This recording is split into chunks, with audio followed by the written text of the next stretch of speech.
Hi, Tin! Momsy here. Ayan, nasa house tayo today. It's a Saturday. Housework. So, ayan, nag-cook din tayo ng for lunch natin na meals. So, we will have sinigang na hipon today.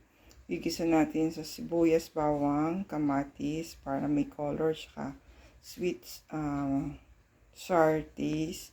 Of course, we have the Nor sinigang mix. Baka naman, you can sponsor our videos. And then we have the hipon, labanos, okra, and the siling haba, and our kangkong. So let's saute first um our sibuyas and bawang and kamatis. Ayan din, kat na-saute na natin yung ating sibuyas, bawang, and kamatis. So pag na yung soften na yung kamatis, saka natin lalagay yung 3 cups of water. Yan, gusto ni Pops yung sabaw ng sinigang eh. Yan. Tapos lalagyan din natin ng patis, magkapinya patis, and our Nor sinigang mix for our sinigang na hipon. Yan, sana magustuhan ni Pops yung ating lunch today, sinigang na hipon. Excited to see you, Kat and Tin, in the coming 2 weeks. Ayan, Tin, nalagay na natin ang soup, 3 cups plus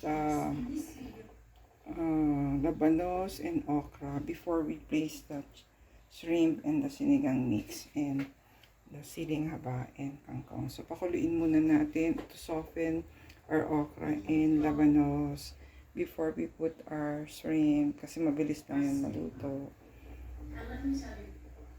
Hi, yan, Lord. Thank you for your protection, for keeping us safe and healthy, lalo na po si Kat and Tin who are far away.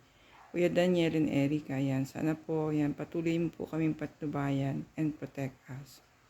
And while cooking, we're watching tutorials sa scrapbooking. Ang Tin, nalagay na natin ang Nor sinigang mix natin sa ating sinigang. Ayan, may kulay na. Pag lumambot na yung okra and labanos, siguro in 5 minutes, nalagyan na natin ang shrimp natin. Siling haba and our kangkong. Ayan. Mag-enjoy sana si Popsy sa lunch niya today. Ayan din, luto na ang ating sinigang na hipon. Soften na lang natin ang kangkong. Ayan, using Nor sinigang mix. Baka naman, you can sponsor our video using Nor products. Ayan, sana magustuhan ni Popsy ang ating sinigang today for lunch. Thank you for watching. See you on our next video.